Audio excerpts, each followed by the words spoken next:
bueno, va a presentar el último bloque que va a versar sobre la coexistencia y es jefe adjunto de unidad en el Joint Research Center, el JRC de la Comisión Europea.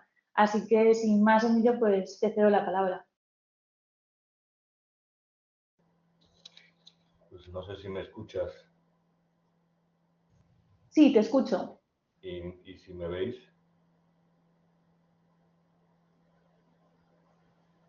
Verte no tenemos. ¿No funciona el vídeo? Sí, sí se le ve. Pues yo no te estoy viendo, pero bueno, si te ve el resto, fenomenal. Pues voy a intentar compartir la pantalla.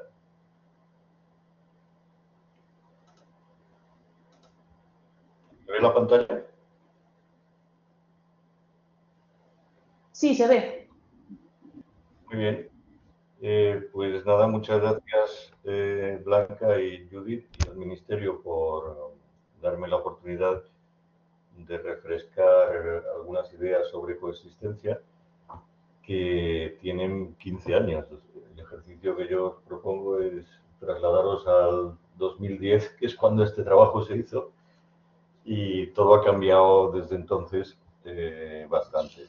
Entonces, bueno, presento muy brevemente el JRC, que quizá, como conocéis, es el Servicio Científico y Técnico Interno de la Comisión Europea, que apoya el desarrollo de cierta legislación que necesitan componentes técnicos. Históricamente, en el desarrollo de toda la legislación de transgénicos, el JRC ha estado muy presente desde el comienzo de la regulación de estos productos, tanto compañeros nuestros en el desarrollo de métodos de detección, de materiales de referencia y en el caso de mi departamento con los temas más agronómicos, sociales y económicos como es la coexistencia. No trabajamos en coexistencia desde hace 10 años. ¿Y por qué? De hecho, la Comisión Europea ha hecho muy poco en coexistencia desde entonces. Daos cuenta que hace 10 años pues cambió todo con la posibilidad, el cambio legal para que los países europeos pudieran salirse del cultivo y renunciar a cultivar los cultivos transgénicos, mientras que a nivel europeo sigue habiendo un mercado único de importaciones. En la práctica aquello rompió el mercado único, es decir, francamente pues es uno de los pocos casos en la historia de la legislación europea en la que lo que había sido una norma común para todos pues dejó de serlo. Entonces, lógicamente eso derivó en la situación actual, que no hay cultivo, prácticamente solo queda el cultivo de España, y la discusión de coexistencia que teníamos hace 15 años pues también se diluyó, puesto que de forma práctica solo está el caso que estamos hablando hoy. Pero esto no era así hace 15 años. Hace 15 años estábamos construyendo el edificio regulatorio, teníamos la casa, que era el reglamento de autorización, de análisis de riesgo, etcétera. Habíamos puesto los muebles, teníamos ya el tema de trazabilidad, de etiquetado y se nos seguía pidiendo más. Es como si te quieres ir a vivir a un piso nuevo y hasta que no haya comida en la nevera nadie se quería mudar. Entonces se nos pedía a la Comisión Europea que hiciéramos más trabajo en coexistencia porque los países no sabían o querían tener unas líneas directrices, etcétera, etcétera. Y eso hicimos, y fue una responsabilidad de mi departamento entonces, y os quería compartir la experiencia que tuvimos en lo que se llamó la Oficina Europea de Coexistencia, o European Coexistence Bureau, que ya se discontinuó, ya no existe, pero que fue un trabajo muy interesante, un foro técnico entre todos los países para poner de acuerdo algunas bases de la línea de coexistencia. Parece que no puedo pasar la diapositiva.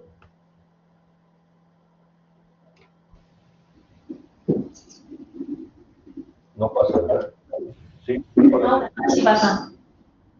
Sí, bueno, pues voy para atrás. Solo recordar que el desarrollo de las medidas de coexistencia desde el principio, desde hace más de 20 años, en la Comisión se decidió que fuera responsabilidad nacional y no en la parte técnica y no a nivel comunitario, porque es imposible fijar unas normas técnicas dada la heterogeneidad de paisajes, de cultivos, de prácticas, etc.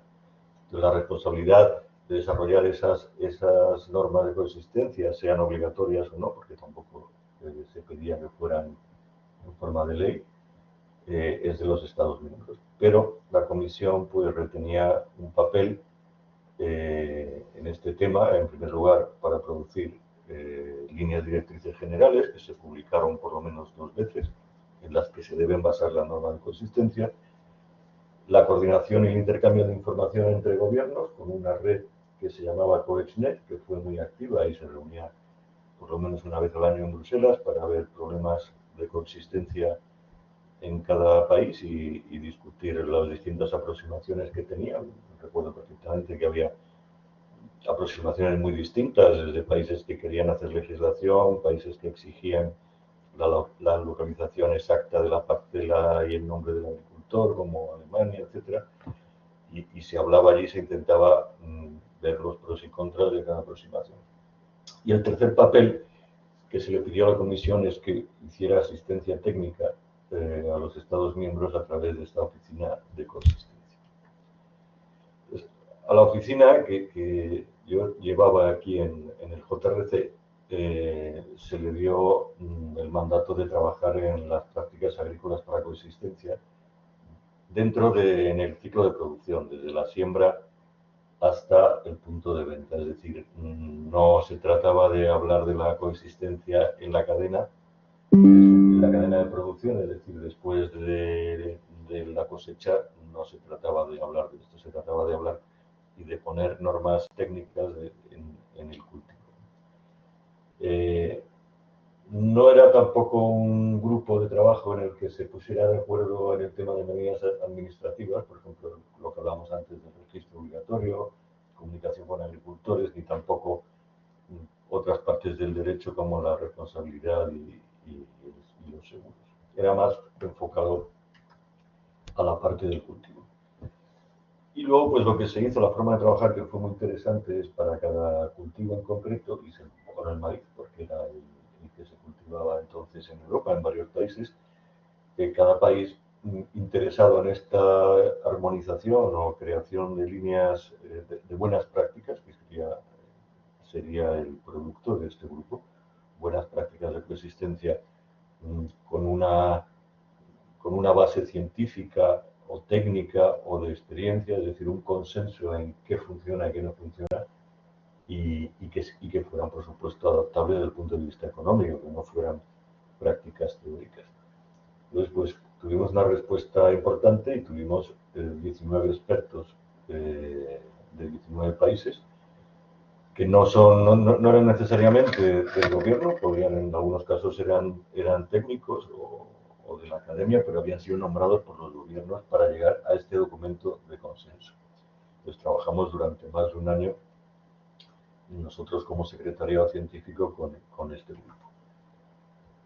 Aparte de este grupo, el informe que produjo de consenso sobre consistencia en maíz, pues se consultaba también con los stakeholders, con los clásicos grupos de interesados con los que trabaja la Comisión Europea. Es decir, se abrió bastante al público para comentarios, y esos comentarios luego se filtraron también con los expertos para llegar al producto final.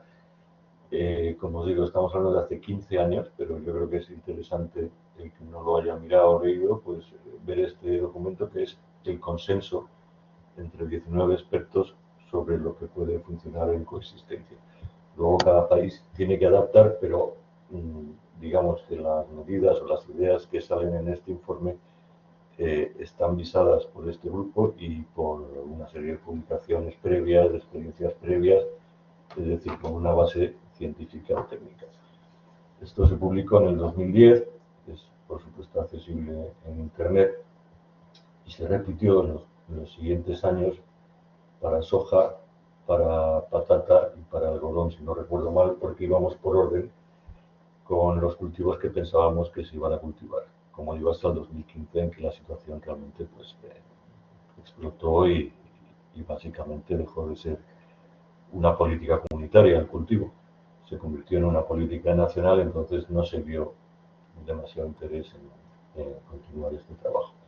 Y puede que vuelva con el mundo no sabemos si volverá con el mundo de las nuevas técnicas genómicas o si algún día se cambia la legislación de cultivos transgénicos, que desde luego ahora mismo no está en la mesa, pero si tenemos el reglamento de nuevas técnicas genómicas es posible que esta discusión de la coexistencia vuelva.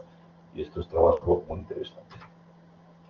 Bueno, el documento, las prácticas consideradas como buenas prácticas, las dividíamos en 5 pasos, que es donde pensábamos que son los pasos críticos durante el cultivo donde puede haber la contaminación.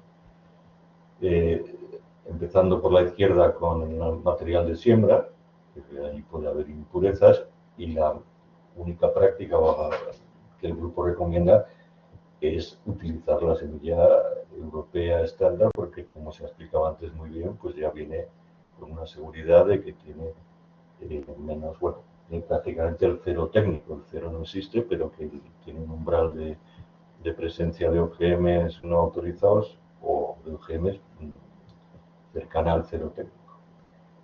Desde luego en la siembra también, en el documento se analizan los momentos en la siembra donde puede haber problemas, por ejemplo en la mezcla, si se están sembrando distintas variedades, si se dan recomendaciones, pero donde más trabajo se puso, porque es donde más complicado es llegar a consensos y más investigación se había hecho, era en la polinización cruzada entre parcelas de maíz y dentro de la parcela, porque hay coexistencia entre parcelas y coexistencia dentro de la parcela, la polinización cruzará con las plantas adventicias, por ejemplo. Ahora que oigo esta jornada, que me ha encantado participar, porque no tenía ni idea ni de que el teosinte estaba ya en España, pues me imagino que este grupo sería reconvenido, lo sentaríamos otra vez y en esta parte de coexistencia intraparcela, pues tendrían que meter un capítulo nuevo de coexistencia de normas con el teosinte, que por lo que veo además y hay muchas prácticas que parece que funcionan, pues algunos de estos expertos que han hablado hoy tendrían que venir al grupo y llegar a un consenso de cómo manejar la polinización cruzada con el teosinte. Así que en este caso pues se llegaba al consenso de cómo manejar la polinización cruzada, si se abordaba a través de distancias, que se puede hacer, si se abordaba a través de zonas buffer, tampoco, o zonas de desecho. También se podía abordar diferenciando fechas de siembra, etcétera, etcétera.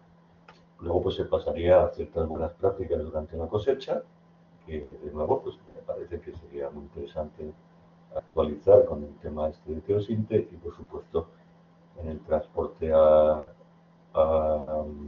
el secado y el almacenamiento dentro de la explotación agraria. A partir de ahí no era el tipo de expertos los que teníamos reunidos para hablar de la coexistencia en la industria alimentaria.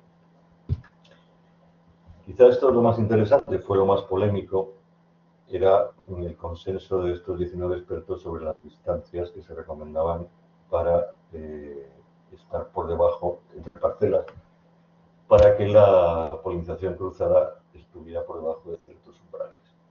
Entonces, como veis, pues se recomiendan distancias desde para, si se quiere obtener un cero técnico, como por ejemplo podría ser entre parcelas orgánicas, o si se quiere llegar al 0,9%, que es lo que admite la legislación para presencia adventicia, ¿no? Las distancias que se recomiendan pues se reducen claramente según aumentamos ese nivel de tolerancia. Entonces, aquí es muy importante entender que en el nivel de tolerancia no hay ciencia ninguna, es un número 100% político. Si fuéramos a una situación como la de Japón o otros países donde la tolerancia a presencia adventicia es el 2%, esta curva que vemos aquí probablemente llegaría a cero, es decir, no haría falta ni separación entre parcelas. Es decir, que todo esto responde a una decisión que es absolutamente política, que fue tomada hace ya 20 años y que se fijó en el 0,9%, tal como se podía haber fijado perfectamente en el 1,5 o en el 1 o en el Entonces, pues esto es muy útil para ver cómo decisiones políticas distintas, porque pues tienen un impacto y necesitarían medidas técnicas distintas. ¿Hay alternativas a separar las parcelas con distancia? Pues sí, se habla de las zonas tampón, por ejemplo, que claro, que en el caso del único cultivo que tenemos, que es el maíz BT, pues son estupendas, porque la zona tampón, en el grupo había un consenso de que 1 metro de zona tampón reemplaza 2 metros de distancia de aislamiento entre parcelas. Pues esto es muy fácil de implementar cuando hace falta refugios obligatorios. Pero claro, en maíces transgénicos que no sean BT, pues claro, las zonas tampón pues, ya no son tan útiles, no tienen una segunda utilidad, digamos. También es interesante, aunque probablemente no se use, que hay otras alternativas si no se quiere hacer separación espacial, hay separación temporal, diferencias en fechas de siembra o diferencias en el ciclo de los maíces que se utilizan. Entonces hay unas tablas muy interesantes de evidencia en distintos países de cuántos días habría que separar la siembra o cuánta diferencia en las clases de ciclo de maíz habría que usar para estar por debajo del famoso umbral de la tolerancia adventicia. Y es muy interesante cómo todo eso se revisó. Se revisó el consenso de la necesidad de hacer prácticas para disminuir la polinización con plantas adventicias. En ese caso, pues los expertos pensaban que estas plantas en general no llegan a madurar y que el cultivo normal en maíz era suficiente para controlar este tipo de adventicias. Claro, pues como ya he comentado varias veces, pues este capítulo, después de lo que hemos escuchado hoy, pues sería muy interesante reescribirlo, ¿no? Para el tema del teosinte, que en este caso pues no pensábamos ni que estaba. Y bueno, pues las prácticas clásicas, se llegó a un consenso de cómo hay que trabajar durante la cosecha, cuáles son las buenas prácticas de limpieza de cosechadoras, temas técnicos, etc. Al final, pues hay una pequeña discusión también de los expertos de la posibilidad de que haya áreas con paisajes muy complicados o parcelas muy pequeñas, donde estas medidas o estas buenas prácticas no se pueden implementar por razones sobre todo de estructura de paisaje. En este caso, pues se propone que se estudien medidas alternativas como el clustering de parcelas, etcétera, etcétera. Y se habló en aquel momento interesante también de los temas intrafronterizos, que en ese lugar, pues en ese momento, perdón, lo que se hablaba y se hicieron varias reuniones de armonizar en las zonas interfronterizas las guidelines de coexistencia, pero en fin, todo eso está obsoleto porque no sé si quitando Portugal, no sé si Portugal sigue cultivando algo, pues lo que habéis hablado antes de Francia es unilateral porque Francia en el 2015 pues, fue de los que optó por no cultivar. Entonces, bueno, aquí tenéis, yo antes de desaparecer de la comisión activa, porque me queda una semana antes de jubilarme, aunque continuaré un año más como asociado a la unidad como emérito, pues hemos guardado toda la experiencia del Buró de Coexistencia en este link que tenéis aquí. Ahí está todo, está la composición de los grupos que hicieron el trabajo en maíz. Tenéis un grupo de trabajo que hizo coexistencia del maíz con el polen, con la producción de miel. Tenéis el grupo de trabajo de soja, de patata y de algodón. Entonces es posible que esto, si no al 100%, pero con un ligero ayornamiento, como dicen los italianos, pues sea útil en el futuro. Nada más, pues muchas gracias por vuestra atención y si hay alguna pregunta, encantado de contestar. Pues muchas gracias a ti, Emilio, y muchas gracias por tu presentación. Enhorabuena por la jubilación y también pues nos quedamos muy contentos de que vayas a seguir trabajando en estos temas aún ya jubilado, colaborando con la unidad de biotecnología en Santé. No sé si hay alguna pregunta para Emilio. Hay una pregunta, veo en el chat que hay una pregunta para Sonia por el tema de etiquetado de trazabilidad, y hay una pregunta para Emilio. Os las traslada mi compañera Blanca, si os parece. Bueno, si queréis contestar directamente, porque las tenéis en el chat, le damos primero paso a Sonia, si te parece.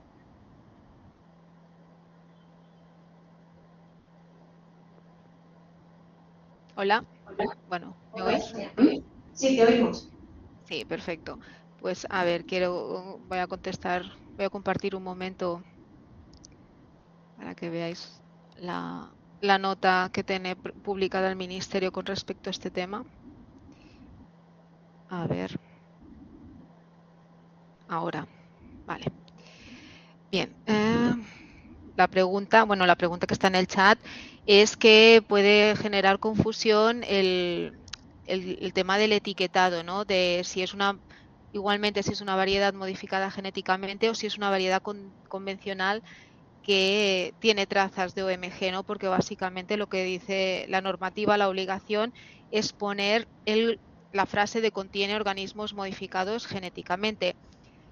Os estoy enseñando el extracto de la resolución que tiene el Ministerio publicado sobre este tema del etiquetado de las trazas del MON 810, ¿vale? Y claro, se basa en el artículo 4 del reglamento 1830, que es el que yo os he mostrado en la presentación.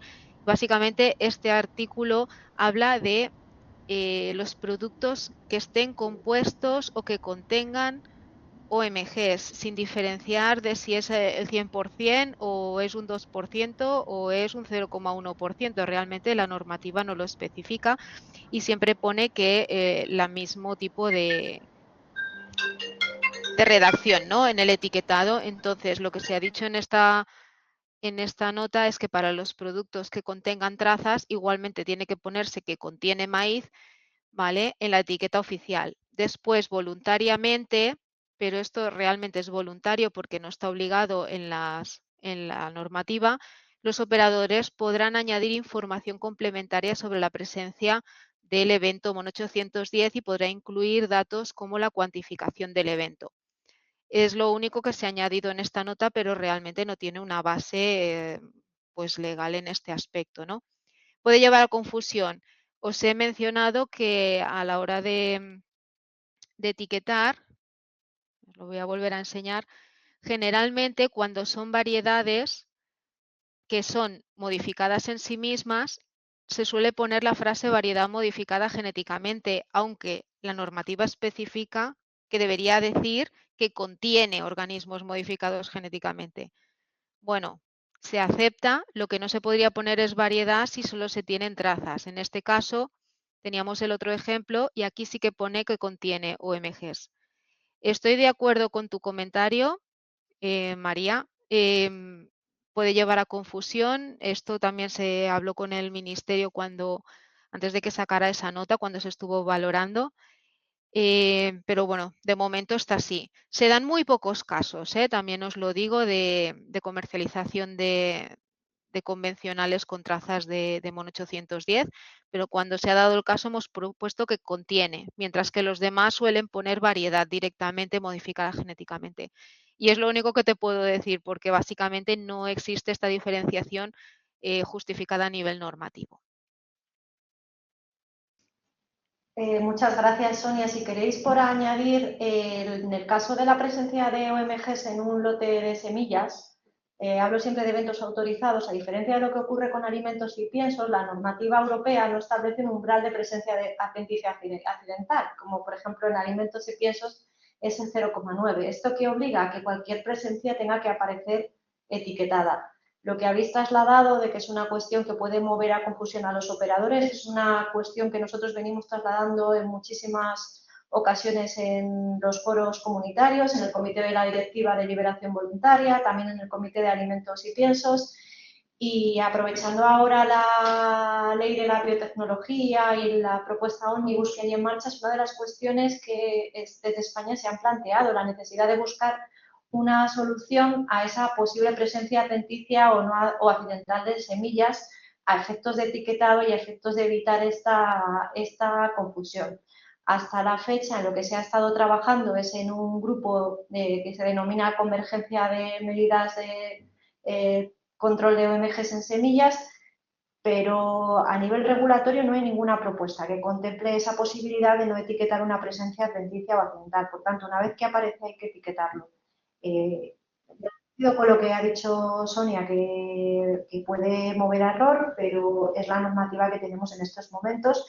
Y aprovecho también para recordaros que está en consulta pública el Biotech Act, la ley de biotecnología, donde contempla esta ley, pretende, entre otras cuestiones, abordar aquellos aspectos regulatorios y burocráticos que pueden afectar en cierto modo a la llegada de estos productos al mercado.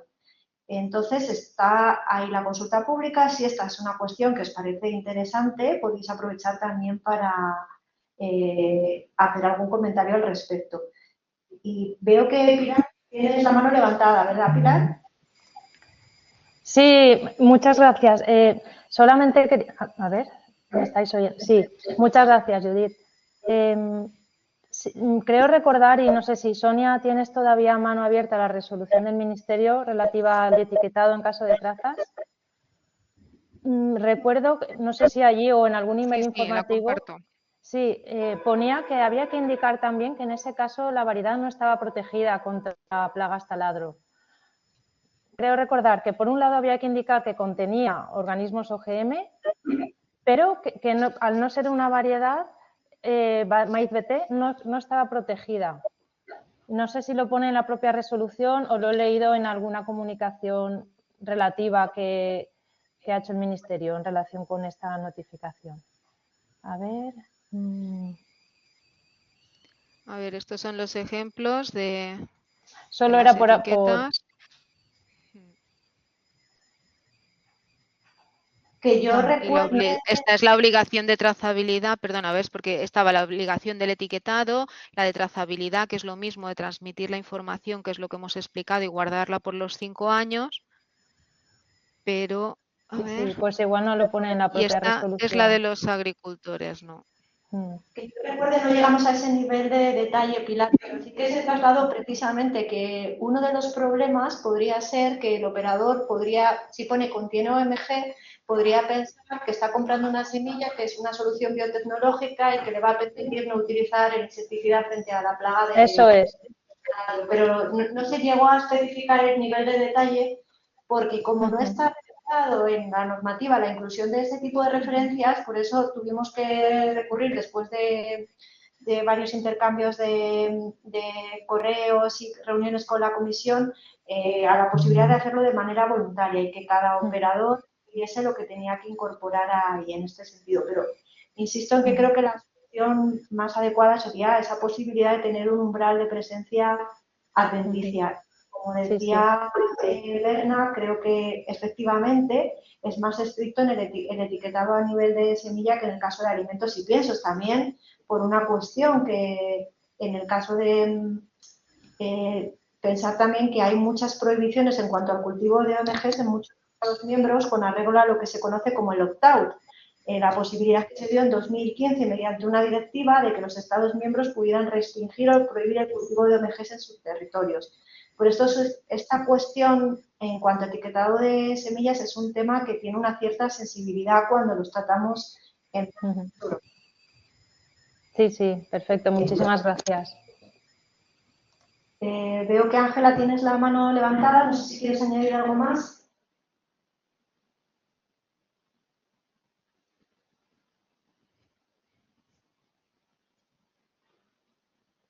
No te escuchamos, Ángela.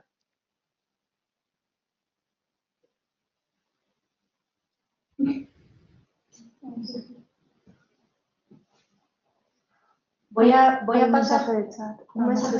Tengo problemas con el audio. No te preocupes, vamos a pasar a la segunda pregunta que estaba relacionada con la coexistencia, pero si te parece, Emilio, puedo contestar yo antes porque no es tanto como de buenas prácticas en materia de coexistencia en los trabajos que realizaste en el JRC, sino del tema regulatorio y luego si quieres añades tú alguna cuestión. ¿Te parece que lo hagamos así, Emilio? Muy bien. desde el punto de vista regulatorio, efectivamente, el tema de la coexistencia sigue siendo una recomendación. No hay una obligación asociada al cultivo de maíz MON 810. Aunque no es propiamente coexistencia, en el año 2015, cuando se adoptó esta propuesta que permitía a los Estados miembros prohibir el cultivo de OMGs en su territorio, una de las cuestiones que se incluyó es que si un Estado miembro prohibía el cultivo en su territorio y el país vecino lo tenía autorizado, como es el caso de España con Francia, teníamos que adoptar medidas para evitar contaminación transfronteriza. Si la situación, si por motivos geográficos era posible esa contaminación. Aunque nosotros alegamos en su momento que, teniendo en cuenta los Pirineos que separan España y Francia, esa posible contaminación transfronteriza el riesgo sería muy bajo o insignificante, sí que hay determinadas zonas geográficas, o sea, en la frontera hay algunas zonas geográficas en las que no hay esta limitación tan clara asociada a la presencia de los Pirineos. Y se adoptó una orden ministerial que establece una distancia de 25 metros con respecto a la frontera. Esa distancia se estableció teniendo en cuenta pues, los estudios en materia de coexistencia, capacidad de dispersión del polen, etc. Entonces, por el momento no hay ninguna regulación obligatoria. Nuevas regulaciones es que, como os decía, no se ha modificado la legislación asociada al cultivo de maíz MON 810 desde el año 98 y hasta la fecha no creo que haya previsión de que se pueda revisar esa normativa antes de esa fecha. Y tampoco hay ningún evento nuevo autorizado, o sea, seguimos solo operando con un evento. Esto sería todo por mi parte. No sé si tú quieres añadir algo más, Emilio. Un poco más, porque creo que ha habido muchas de las sustancias de las que se habla en el informe, si son útiles para la producción de semillas. El informe habla de cultivo, no habla de producción de semillas. Las sustancias en semillas son distintas, evidentemente, y hay otras fuentes. Bueno, quizá que aparte de todos estos trabajos, digamos, teóricos que se hicieron hace ya tantos años, sería interesante recopilar la práctica de la coexistencia. La práctica solo ha ocurrido en España, ¿no? Entonces, la práctica o el elegir una medida de coexistencia u otra depende pues de los distintos mercados que existan, ¿no? En el caso que yo lo conozco relativamente, pero creo que hay un mercado que utiliza maíz no OGM, como es el mercado del consumo humano. El mercado tiene muy poca demanda, por ejemplo, de pienso no OGM, entonces los maíces que van a pienso son tratados de otra manera. Es decir, que hay, aparte de teorizar esto, creo que hay que adaptar y ver cómo han funcionado estas medidas o qué medidas se han tomado de acuerdo con la distinta demanda y las cadenas de suministro de estos productos. Y esto, pues la experiencia es muy limitada. La idea de buenas prácticas o el concepto de buenas prácticas en industria se utiliza mucho, es decir, la gente pues comenta qué cambios ha hecho en su fábrica, cuánto le ha costado y cuánto ha reducido la contaminación. Y aquí pues hemos trabajado a ciegas porque no teníamos ninguna experiencia práctica. Entonces ahora creo que se ha acumulado pues, más de 20 años de experiencia práctica en esto y sería interesante en el futuro ver cómo eso puede trasladarse a un nuevo documento de consenso que incorpore la realidad que se ha vivido.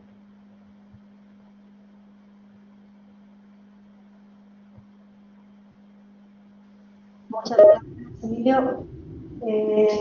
Ángela, tienes la mano levantada, mira si ahora te podemos escuchar.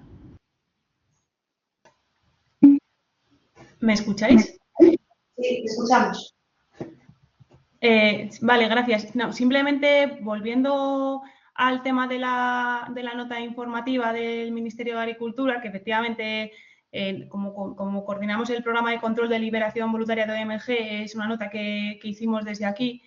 El objetivo era intentar cumplir con la legislación de forma que, como ha explicado Judith, cualquier presencia en semilla que a diferencia del cultivo no tiene un una presencia, un límite, cualquier presencia se tiene que etiquetar con la mención de OMG, pero a la vez queríamos encontrar la forma de que en el caso de que aparecieran trazas que a efecto legal hay que etiquetarlo, pero a efecto funcional para el agricultor no es un cultivo que le vaya a proporcionar las ventajas del maíz BT, lo que se establece concretamente en la nota es que se puede aportar información voluntaria a través de una etiqueta adicional con información que podrá incluir, entre otros datos, datos relativos a la cuantificación del evento. Por lo tanto, si se puede añadir que si el evento se ha encontrado, el evento de MON 810, en un porcentaje muy bajito, se puede complementar esa información indicando que no va a proteger frente a la plaga del taladro. Simplemente aclarar esta cuestión.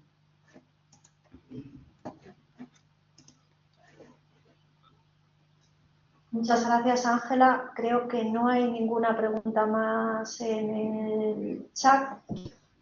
Entonces, si os parece, clausuramos ahora la jornada. Muchísimas gracias de nuevo a todos los asistentes, que creo que os habéis mantenido casi todos hasta el final, y eso es un síntoma claro de que la jornada ha sido muy interesante. Esperamos que sea muy productiva también para vosotros. Sobre todo, lo importante es poderlo llevar a la práctica, todo lo que se ha aprendido hoy en materia de buenas prácticas, en materia de cuestiones regulatorias en etiquetado y trazabilidad. También es esencial que vosotros colaboréis para garantizar una correcta gestión ambiental del cultivo de maíz MON 810, que colaboren las empresas que venden las semillas, la Asociación Nacional de Obtentores, también con los agricultores, empresas comercializadoras, autoridades competentes de comunidades autónomas, que sé que también os habéis unido, y por supuesto tenéis toda la colaboración del Ministerio de Agricultura, Pesca y Alimentación. Y quiero dar especialmente las gracias a mi compañera Blanca, que está aquí conmigo, que ha estado con vosotros estos minutos que tenemos por una urgencia, porque ha trabajado mucho en la organización de esta jornada para garantizar que vosotros podáis disfrutarla y que os sea útil a todos. Se acaba de incorporar con nosotros al equipo y es un gusto tenerla y espero que esté con nosotros mucho tiempo. Gracias también a todos los ponentes, como siempre. Creo que os he escuchado a todos en varias ocasiones, como siempre un gusto escucharos. Creo que las charlas han sido muy didácticas, muy prácticas, van a ser muy útiles. Y nada, esperamos veros en las siguientes ediciones. Nuestra intención es hacerlas a pie de campo, que creo que va a ser muy útil también, y para ello necesitaremos contar con la colaboración de las comunidades autónomas, donde se cultiva maíz BT, ya sabéis que en Madrid se cultiva, y que siempre hemos tenido un contacto muy estrecho con ellos, con Cataluña, Aragón, Navarra. Y bueno, pues nada, esperamos veros para las próximas ediciones. Únicamente a efectos logísticos os iba a trasladar que vamos a difundir un cuestionario. Va a estar 5 días abierto, se va a distribuir a través de la plataforma, si no me equivoco. Os animamos a que contestéis, porque eso nos va a servir mucho para organizar futuras jornadas. Y nada más por mi parte, no sé si tú quieres decir algo más, Blanca. Nada, simplemente agradecer a todos los ponentes por su participación y su disponibilidad, y también a todos los asistentes, porque al final creo que la jornada ha sido pues aceptada en su gran mayoría, hay mucha gente participando, yo creo que se han puesto en común muchísimas cuestiones y yo creo que es interesante. Yo estoy muy agradecida también a la unidad, a Judith, a Ángela, por permitirme organizar esta jornada. Así que nada, espero que nos veamos poniendo todo esto en práctica y nada, simplemente pues eso, agradeceros a todos. Bueno, pues muchas gracias a todos y buen fin de semana. Descanséis, disfrutéis.